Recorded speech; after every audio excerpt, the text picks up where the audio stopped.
Up in New England. Mark Brunell, high ankle sprain, gets his first start after a while. There's Drew Bledsoe, broken finger. He will not play. This guy played great. Fred Taylor off to the left side, 13-yard touchdown run, 12-0 Jacksonville. If you can run it, you can win the ball game.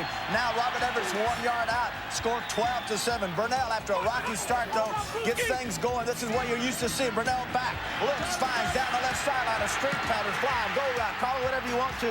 Jimmy Smith, touchdown. There you have a 37-yarder, 25-10 the final. They will play at New York next week against the Jets. That's right, folks. As you take a look at the AFC playoff picture on Saturday, a rematch between the Dolphins and the Broncos.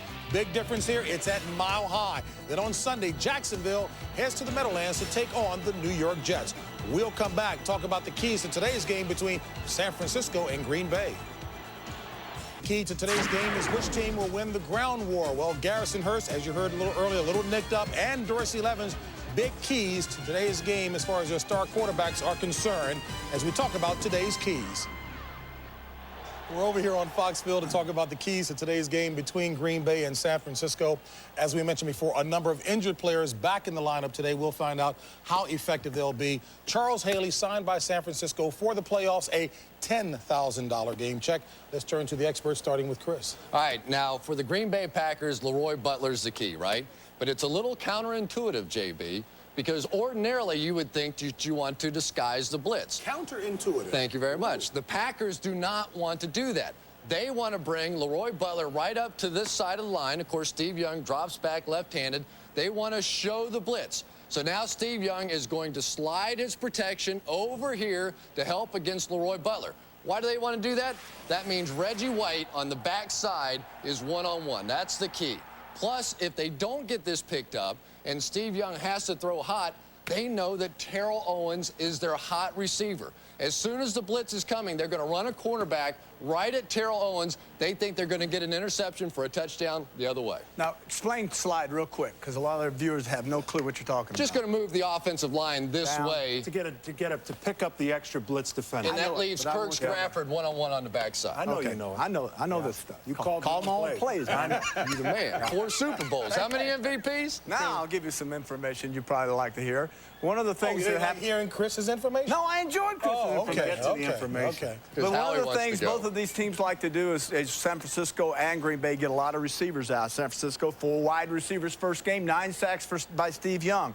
The key in this game, I think, is they got to get the ball to the backs deep, to the receivers deep. They being the 49ers, like to run a lot of crossing routes. And what the Green Bay Packers do, Howie, is they drop 5 guys back in 5 short zone. They just pass them along. They don't budge, leave them alone, 4-yard hook. There you have it. In this game, though, remember when Terry Kirby, they caught him in a 4-1. Brian Williams had Kirby man for man, out of the backfield, seam route, 30-yard gain. Those are the types of play. I don't think the short passing game will win it for him. I think it has to be the deep zones, and those are the areas that are open. And with Leroy Butler and Fritz Shermer having defended that team since 1982, they ran a 4-3-4, 4-2-5, and a 4-1-6. They also ran a 3-2-6. Reggie White got a sack on the 3-2-6. They should have a double team on each guy. They didn't. Leroy Butler disguises his blitzes extremely well. First play of the game on a 4-3-4. Leroy Butler creeps up the last second. He's not accounted for. Comes clean on Steve Young. Second blitz, the end of the game, came off the slot. Really hurt Steve Young and set him back. That's the big key. Fritz Sherman mixing it up with 6 defensive backs because they have 3 men on 2 wide receivers on each side versus the 4-1. If I'm San Francisco, I go regular sets, tied in 2 backs, and I let Leroy Butler blitz. And I come back, I pick up that free safety. And the minute I see him move over, I know exactly what they're doing. And it's a new tackle combination. Yeah. We've got Dees at left tackle with Fiore subbing in. We've got Scrafford at right tackle. And we have a healthy team. 49ers and Green Bay are all healthy. We've heard a lot of talk about Leroy Butler, a